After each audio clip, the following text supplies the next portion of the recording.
नमस्कार दोस्तों। आज हम जिस टॉपिक के बारे में बात करने वाले हैं वो बहुत ही इम्पोर्टेंट टॉपिक है जिसका नाम है ऑर्डर्स ऑफ लव।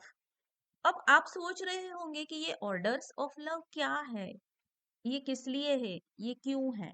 तो जैसा कि आप इस प्लेलिस्ट को अगर देखेंगे तो ये प्लेलिस्ट का नाम है जिसमें ये वीडियो डाला है और भी कई सारे वीडियोस डाले हैं।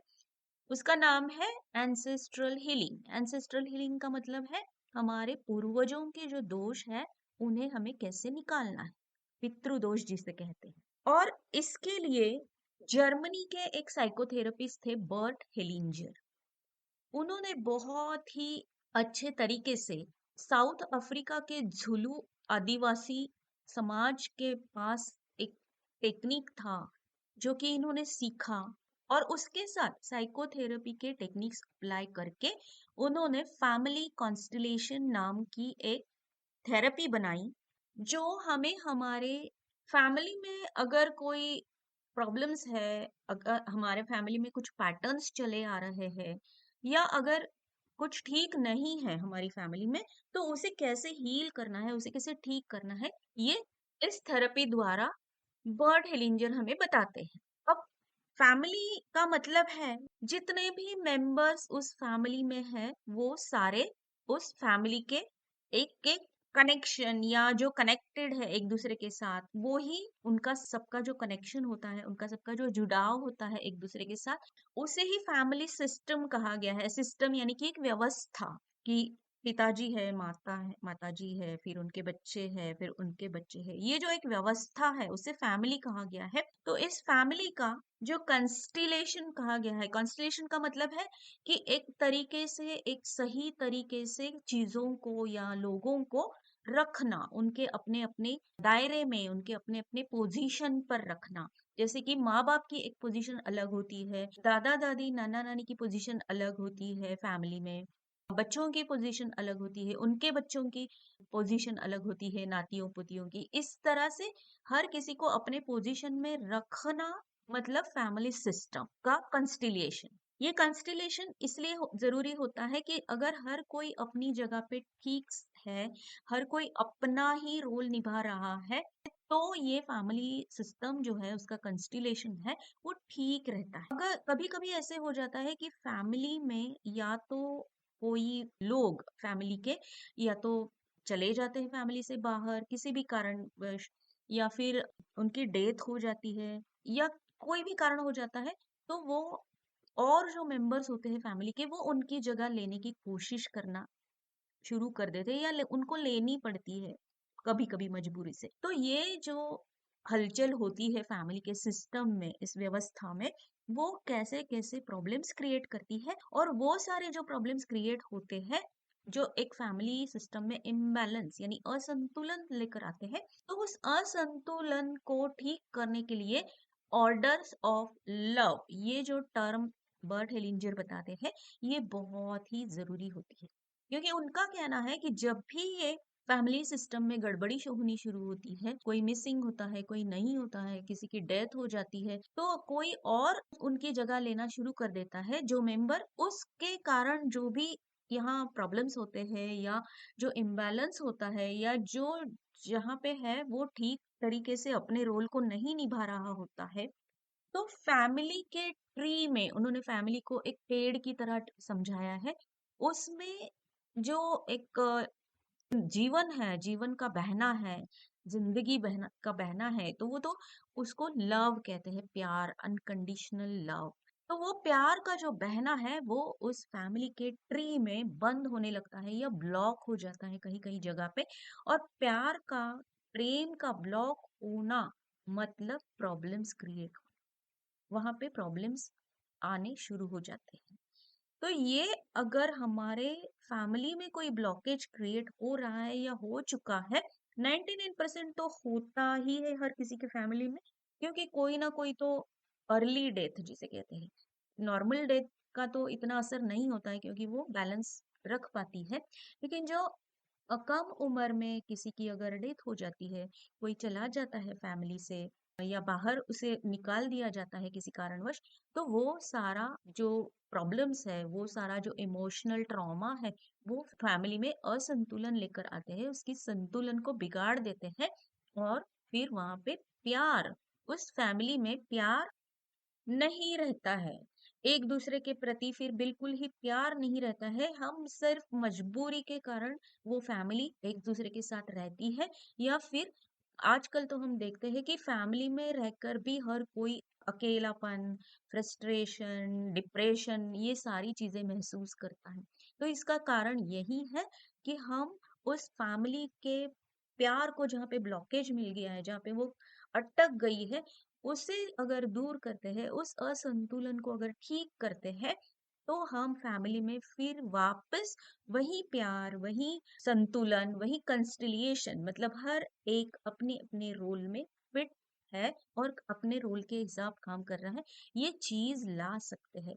अगर सीधे शब्दों में अगर हमें देखना है कि अगर कोई नाटक हम क्रिएट कर रहे हैं, कोई नाटक हम देख रहे हैं, तो उस नाटक में अगर हर कोई अपना रोल करे, तो नाटक वो अच्छा होगा, ठीक होगा और सबको अच्छा लगेगा। लेकिन अगर किसी पर्सन ने, किसी व्यक्ति ने ये सोच लिया कि नहीं नहीं, मुझे अपने रोल में मजा नहीं आ रहा, मैं, या फिर वो कोई और अपना उनका रोल अच्छा नहीं कर रहे हैं, तो मुझे उनका रोल करना चाहिए, मैं उनके डायलॉग्स ले लेती हूँ या ले लेता हूँ, तो वो नाटक बिगड़ जाएगा, खराब हो जाएगा, वो गड़बड़ हो जाएगा, वो किसी को पसंद नहीं आएगा और फिर कोई उसे देखेगा नहीं।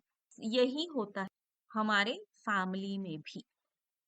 तो आइए हम देखना शुरू करते हैं कि फैमिली में जो 3 ऑर्डर्स ऑफ लव बताए गए हैं, जो कि हमारे फैमिली के ट्री के प्यार को, फैमिली के एक दूसरे के प्रति जो प्यार होता है हर किसी में, हर मेंबर में फैमिली के, उसे ब्लॉक कर देता है और हमारी फैमिली का जो सिस्टम है, जो व्यवस्था है, उसे खराब कर देता है, असंतुलित कर देता है। तो वो कौन से 3 ऑर्डर्स है जो कि फैमिली के लव को बरकरार रख सकते हैं, उन जिन पर हमें काम करना चाहिए, या फिर उन्हें ना ठीक से करने के कारण हमारी फैमिली में असंतुलन आ सकता है। और खुशी की बात तो ये है ना कि ये सारा होता है, वो एनर्जी लेवल पर होता है, मतलब मन के अंदर होता है कि कोई नाराज हो जाता है, कोई किसी को रिजेक्ट कर देता है, कोई किसी को फैमिली का मेंबर मानने से इनकार कर देता है, ये सारा मन के अंदर होता है। तो मन के अंदर हम ये सारा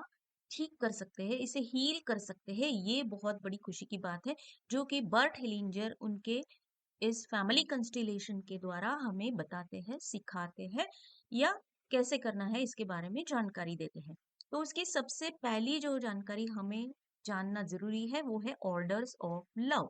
तो आइए देखते हैं कि ऑर्डर्स ऑफ लव क्या होते हैं और हमें कैसे समझना है कि हमारी फैमिली में जो ऑर्डर्स ऑफ लव ठीक नहीं है, इम्बैलेंस यानी असंतुलित हो गया है, उसे हम अपने लेवल पे कैसे सुधार सकते हैं। क्योंकि हर अच्छे काम की, हर सुधार की शुरुआत जो होती है ना, वो हमें अपने आप से ही करनी पड़ती है। जब हमारे जिंदगी में सुधार दिखने शुरू हो जाते हैं, तब अपने आप बाहरी लोग या दूसरे लोग हमें पूछते हैं या हमें फॉलो करते हैं। पहला ऑर्डर ऑफ लव बर्ट हेलिंजर बताते हैं कि वो होता है बिलोंगिंग। बिलोंगिंग का मतलब है फैमिली के साथ जुड़ा होना, फैमिली का मेंबर होने का एहसास। इसमें उनका कहना है कि जो भी इस फैमिली में जन्म लेता है, जो भी इस फैमिली में कंसीव होता है, जो भी इस फैमिली में आता है, तो वो सारे के सारे लोग ये फैमिली मेंबर्स होते हैं।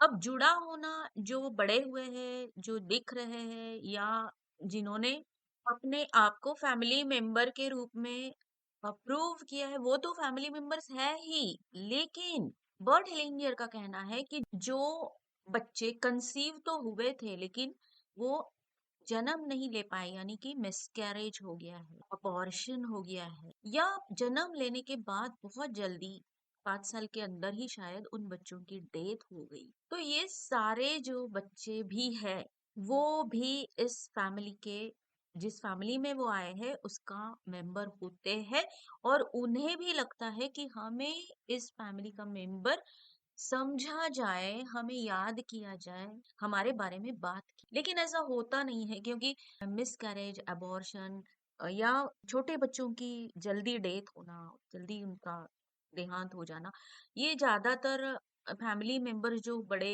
फैमिली में होते हैं लोग, उनके लिए एक शर्म की घटना होती है, उनके लिए एक बड़ी दुख की घटना होती है, या फिर वो कई बार वो अपने आप को अपराधी समझते रहते हैं कि हम इन्हें नहीं बचा पाए या हम इन्हें नहीं रख पाए अपनी फैमिली में। तो ये जो नेगेटिव इमोशंस मन के अंदर क्रिएट होती है किसी के भी जाने से, और जो बच्चे चले जाते हैं, जो नहीं आ पाते, जो माँ की पेट से बाहर नहीं आ पाते हैं, माँ की पेट के अंदर ही उनका सफर खत्म हो जाता है जिंदगी का, तो वो बच्चे भी समझते हैं, एनर्जी लेवल पर उनको भी फीलिंग्स होती है कि हम इस फैमिली में आने वाले थे, हम इस फैमिली का हिस्सा थे, लेकिन हमें कोई याद नहीं कर रहा, हमें कोई समझ नहीं रहा है कि हम भी फैमिली मेंबर्स हैं। तो ये हम हमारी फैमिली में ये जो ऐसी चीजें घटती है, तो ये एक टाइप का इम्बैलेंस क्रिएट करती है। या फिर कभी कभी बच्चे तो आ जाते हैं, लेकिन उनके माँ बाप या उनमें से किसी एक को जाना पड़ता है, वो देहांत हो जाता है, उनकी डेथ हो जाती है, तो वो भी एंगर, वो भी गुस्सा उस छोटे बच्चे के मन में दबा रहता है कि वो क्यों चले गए मुझे छोड़कर, क्योंकि उनको तो ये पता नहीं है कि ये अपने हाथ में होने वाली चीज नहीं है, मरना तो अपने हाथ में नहीं होता है। उन्हें सिर्फ इतना ही याद रहता है कि मेरे मम्मी या मेरे पापा मुझे छोड़कर चले गए, और फिर वो एक गुस्सा उनके मन में रह जाता है। तो वो भी एक ब्लॉकेज क्रिएट करता है प्यार के फ्लो को, बिलोंगिंग नहीं, जुड़े रहने का जो उनका एक ताकत थी वो खत्म हो जाती है, और वो एक ब्लॉकेज क्रिएट कर देती है। उसी तरह जो अडॉप्टेड चाइल्ड्स होते हैं, तो उनके मन में भी वही एंगर होता है कि उनके जो सही या असली माँ बाप थे, उन्हें छोड़कर उन्हें कहीं और आना पड़ा है। हमें लगता है कि छोटे बच्चों को समझ में नहीं आता, लेकिन ऐसा नहीं होता है। एनर्जी या फीलिंग्स जो है ना, वो बच्चे को माँ के वूम में, माँ के गर्भ में से ही सब पता चलना शुरू हो जाता है। हो सकता है कि वो लॉजिकली नहीं थिंक कर पाता हो, वो लॉजिकली नहीं सोच पाता हो कि ये क्या हो रहा है, और इसीलिए ज्यादातर वो फीलिंग्स ही होल्ड करते हैं, वो फीलिंग्स ही उनके मन में रह जाते हैं कि मुझे कहीं तो भी एक्सक्लूड कर दिया है इन लोगों ने अपनी फैमिली से, मुझे बाहर कर दिया है फैमिली से, और फिर वो गुस्सा उनके मन में बहुत रह जाता है। उसके बाद जो मिसिंग या एक्सक्लूजन फैमिली मेंबर्स का आता है, वो बड़े लोग होते हैं, उन्हें Bert Hellinger black sheep of the family कहते हैं। यानी कि या तो वो कोई गुनहगार होते हैं कि उन्होंने कोई गुनाह किया होता है, तो फैमिली के मेंबर्स उनको कहते हैं कि आप हमारी फैमिली के नहीं हो सकते, आप हमसे अलग हो जाओ, आपको हम नहीं एक्सेप्ट करते, आपको हम फैमिली का मेंबर नहीं समझते हैं। तो ये एक काइंड ऑफ एक्सक्लूजन ही हो गया। या तो वो एडिक्टेड होते हैं, उनको कोई बुरी लत होती है, तो भी कई बार फैमिली मेंबर्स उनको रिजेक्ट कर देते हैं।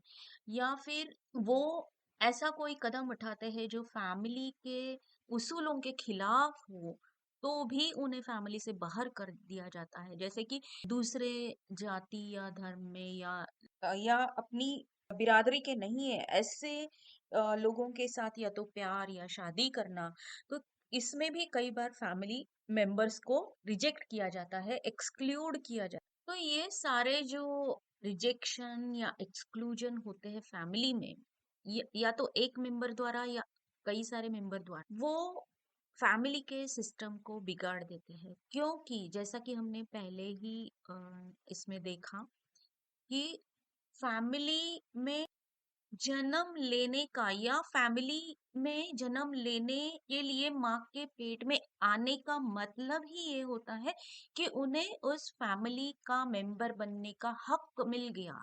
It is their birth right to belong to this family. जो हक बाकी के फैमिली मेंबर्स किसी ना किसी वजह से अनजाने में, अननोइंग या जानबूझकर उनसे छीन लेते हैं, उनको फैमिली मेंबर ना होने का दर्जा दिया जाता है, उनको हटा दिया जाता है फैमिली से। और ये चीज़ जब कोई भी करता है, या तो एक या अनेक फैमिली मेंबर्स करते हैं, किसी को भी हटा देना फैमिली से या उन्हें फैमिली का मेंबर ना समझना, वहाँ पे ये ब्लॉक क्रिएट हो जाता है, जो कि फैमिली में बढ़ने वाले या फैमिली में होने वाले या फैमिली में एक दूसरे के प्रति बहने वाले प्यार को रोक देता है। और जिन्हें एक्सक्लूड किया जाता है, जिन्हें रिजेक्ट किया जाता है, वो तो उस दुख को हमेशा अपने मन में रखे ही रहते हैं। तो उनकी भी एनर्जी, उस दुख की एनर्जी का साया कहीं ना कहीं ब्लॉकेज क्रिएट हो जाता है, जो कि फैमिली में बहने वाले प्यार को रोक देता है। तो ये सारा कहीं ना कहीं उनके मन में दुख, और जो करने वाले हैं उनके मन में शायद अपराध बोध की भावना, यानी कि गिल्ट या शेम की भावना, ये सारी जो भावनाएं हैं, वो सारी नेगेटिव इमोशंस या फीलिंग्स हैं। और जैसा कि अगर आपने इसी चैनल में देखा होगा, तो नेगेटिव इमोशंस हमेशा अपने वाइब्रेशन लेवल को नीचे खींच लेती है। तो हर किसी को भी ये महसूस होता है फैमिली में कि कुछ ठीक नहीं है। और इतना ही नहीं, ये जो भावनाएं बहुत ज्यादा डीप अगर पकड़ी होगी किसी भी मेंबर ने, तो वो फैमिली के दूसरे लोगों को भी अफेक्ट करती है उनके लाइफ में। या तो रिलेशनशिप प्रॉब्लम्स, यानी कि रिश्तों में प्रॉब्लम्स शुरू हो जाते हैं, या तो हेल्थ से रिलेटेड प्रॉब्लम शुरू हो जाते हैं, या तो फिनेंसेस यानी मनी के रिलेटेड प्रॉब्लम्स आ जाते हैं। क्योंकि जहाँ प्यार नहीं है, प्यार सबसे हाईएस्ट एनर्जी होती है, सबसे उसे हीलिंग एनर्जी जिसे कहा गया है। तो वहां पे अच्छी चीजें, पॉजिटिव चीजें आना पॉसिबल ही नहीं होता। इसलिए फैमिली कंस्टिलेशन बहुत जरूरी है। तो ये जो बिलोंगिंग का, जुड़े होने का, उस फैमिली के मेंबर होने का जो हक है, उसे कैसे देना है और उसे कैसे हमें उन्हें एक्सेप्ट करना है, अगर किसी को भी हमारी फैमिली में रिजेक्ट किया है, इसके बारे में ये थेरेपी बर्ट हेलिंजर ने बताई है। तो थेरेपी तो क्या है, हम आगे वाले आने वाले वीडियोस में भी देखेंगे। या फिर अगर आपको बहुत ज्यादा इंटरेस्ट होगा, आपको इस थेरेपी अपनाना है या करवाना है, करना है, तो आप मुझे मैसेज में बता सकते हो। मैं आपको उसके बारे में डिटेल्स बताऊंगी। अब हम देखते हैं कि दूसरी ऑर्डर ऑफ लव बर्ट हेलिंजर क्या बताते हैं। दूसरी ऑर्डर ऑफ लव वो बताते हैं कि प्रेसिडेंस, यानी कि जो इस फैमिली में पहले आए हैं, उनका आदर रखना है, चाहे फिर वो कोई भी हो, कैसे भी हो। और जो इस फैमिली में बाद में आए हैं, यानी छोटे हैं, उनका ख्याल रखा जाना जरूरी है, फिर चाहे वो कैसे भी हो। ये जरूरी नहीं है कि वो अच्छे हैं, नहीं है, लेकिन बड़ों का आदर और छोटों का ख्याल रखना, उनकी केयर करना, ये प्रेसिडेंस में आता है। जैसे कि फॉर एग्जाम्पल, अभी माँ बाप जो होते हैं वो फैमिली के सबसे बड़े मेंबर्स अगर हम समझे, तो माँ बाप को एक दूसरे को भी आदर देना बहुत जरूरी है। एक दूसरे की रिस्पॉन्सिबिलिटी समझना जरूरी है कि इस फैमिली में मेरी क्या जिम्मेदारी है, ये एक दूसरे को समझना जरूरी है। और उनके बाद जो आते हैं वो है बच्चे।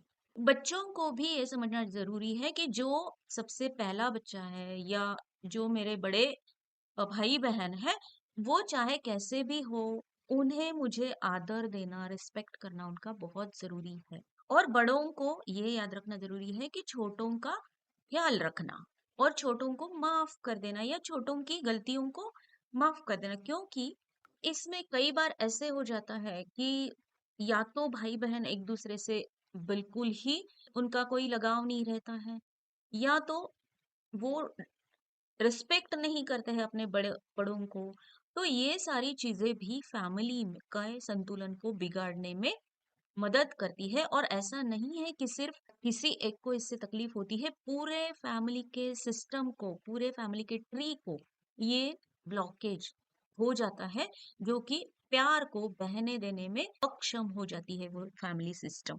कई बार ये भी होता है कि जैसे कि बच्चे या तो जन्म नहीं ले पाते, यानी कि अबॉर्शन मिसकैरेज हो जाता है, या फिर कई बार जन्म लेने के बाद तुरंत वो चले जाते हैं। तो उनको भी याद करना और उनके बारे में ये कहना कि हाँ, मेरा एक बड़ा भाई या बहन थी। मतलब अगर पहले बच्चे के बाद ऐसा कुछ हुआ है, तो तीसरे नंबर का जो बच्चा होगा ना, तो वो खुद को अगर सेकेंड चाइल्ड समझने लगेगा या दूसरा बच्चा समझने लगेगा, तो वो गड़बड़ हो जाती है, क्योंकि उसकी एक्चुअली पोजीशन थर्ड चाइल्ड की है, तीसरे नंबर के बच्चे की। तो जब हम बात नहीं करते हैं कि जो छोट बच्चा छोटी उम्र में चला गया, या वो बच्चा आ ही नहीं पाया इस दुनिया में, ये माँ बाप को अपने बच्चों को ये कहना जरूरी है कि हाँ, तुमसे पहले भी कोई था, पर वो आ नहीं पाया दुनिया में। जैसे कि मिस कैरेज या अबॉर्शन हो गया। ज्यादातर हम शर्म के मारे या गिल्ट के मारे इन बातों को किसी से बात नहीं करते या किसी को बताते नहीं। लेकिन ये कहना ज़रूरी है, क्योंकि अगर ये नहीं होगा तो वो बच्चे कोशिश करते हैं कि उस बच्चे की जगह लेने की, और फिर वो इम्बैलेंस फैमिली में शुरू हो जाता है, जो कि पूरे फैमिली के प्यार के बहाव को कहीं ना कहीं रोक देता है। और ये रुकना, प्यार का रुकना, हमें उस फैमिली में या तो रिश्तों में झगड़े, या तो फिनांसेस में कुछ इश्यूज, या तो हेल्थ इश्यूज के रूप में दिखाई देता है। उसी तरह जो हमारे दादा दादी, नाना नानी, या उसके पहले वाली जो हमारे माँ बाप के पहले की जो जनरेशन है, उन्हें भी हमें रिस्पेक्ट करना बहुत जरूरी है, चाहे वो किसी भी हालत में हो, कैसे भी हो। उनके लिए रिस्पेक्ट अगर हम नहीं करते हैं, तो वो भी हमारी फैमिली के संतुलन को बिगाड़ देते हैं। और उसी तरह वो जो लोग हैं जो बड़े हैं फैमिली में, जिनके बच्चों के बच्चे हो चुके हैं, उन्हें भी अपने नाती पोतियों को या अपने बच्चों को उतना ही प्यार देना, उनसे बातें करना, फैमिली के बारे में बताना बहुत जरूरी होता है। कई बार मैं ऐसा सुनती हूँ मेरे काफी सारे क्लाइंट से कि हाँ, मेरे नाना नानी से तो मैं पूरी तरह डिस्कनेक्टेड हूँ, क्योंकि हम कभी गए ही नहीं, हमें ज्यादा उनसे मिलने नहीं दिया गया। अगर ऐसा हुआ है, तो भी वो पूरे फैमिली में अफेक्ट करेगा, असंतुलन लाएगा। तीसरी और सबसे इम्पोर्टेंट बात जो बर्ट हेलिंजर बताते हैं ऑर्डर्स ऑफ लव की, वो है गिविंग एंड रिसीविंग। अब यहाँ पर जो माँ बाप होते हैं, वो अपने बच्चों को एक बहुत बड़ा गिफ्ट देते हैं, और वो है जिंदगी।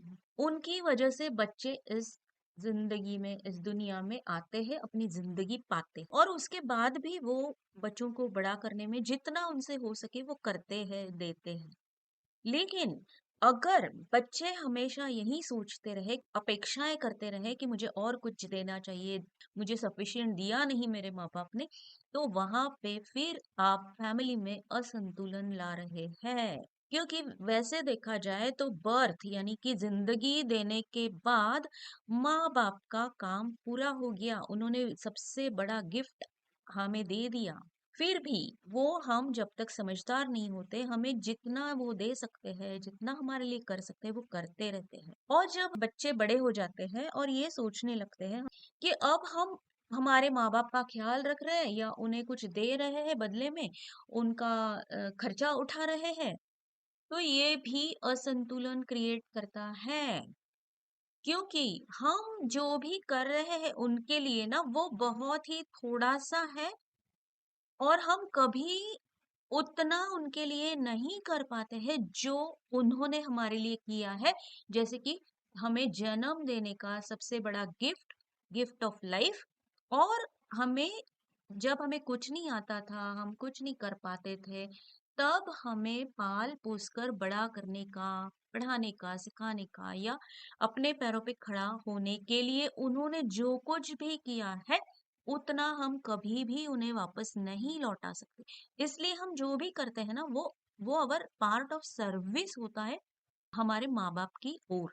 तो अगर हम अपनी जिंदगी में बहुत अच्छा कुछ कर रहे हैं, तो उसके लिए भी कारण हमारे माँ बाप ही है, पहला कारण, क्योंकि उन्होंने हमें जिस तरीके से जन्म दिया, पाला, बड़ा किया। वो हमारा जो टैलेंट है, हमारी जो मेहनत है, वो तो बाद में शुरू हुई।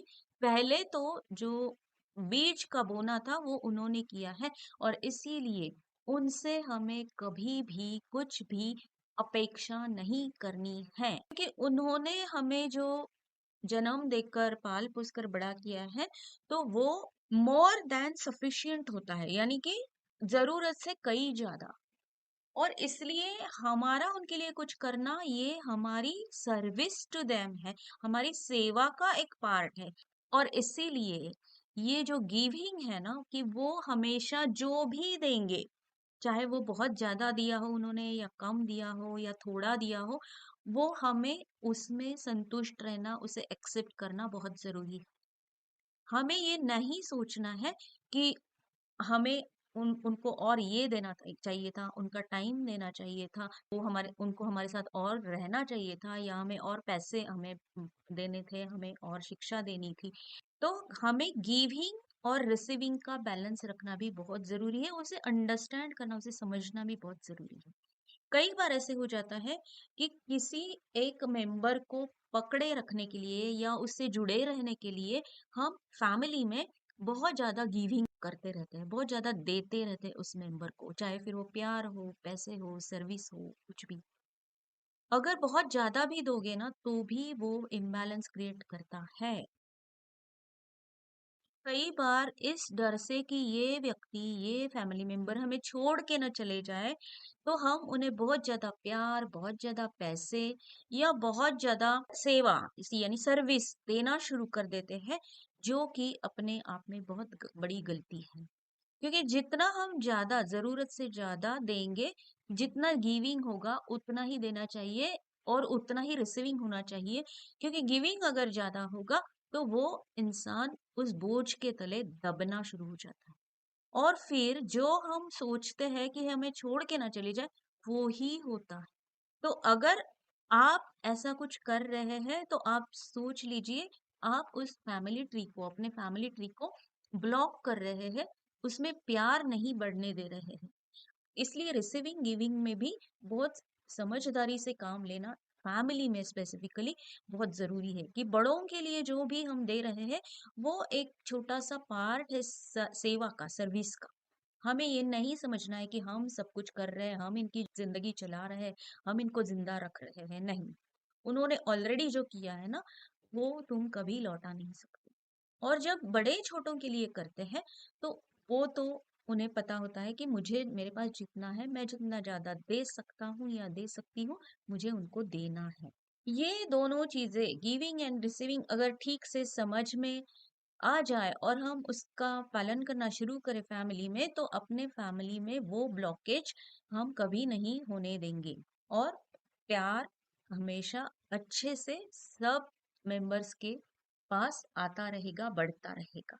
जैसा कि हमने पहले ही देखा कि ये तीनों जो ऑर्डर्स ऑफ लव है, अगर इसमें डिसऑर्डर आ जाता है, यानी कि इसमें कुछ गड़बड़ी हो जाती है तीनों में, तो हमारी फैमिली में असंतुलन यानी इम्बैलेंस क्रिएट होता है।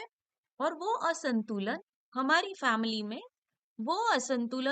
फैमिली में कुछ डिसीजेस क्रिएट करता है। जैसे कि कई बार लोग कहते हैं कि हाँ, बीपी तो हमारे फैमिली में सबको है, डायबिटीज हमारे फैमिली में सबको है, ये हमारे कैंसर भी हमारी फैमिली में होता है। तो ये सारा इस ऑर्डर के असंतुलन, डिसऑर्डर होने के, असंतुलित होने के कारण होता है। और ये सिर्फ डिसीजेस ही नहीं, आपकी फैमिली में रिश्तों में भी खटास या दरार पैदा करता है।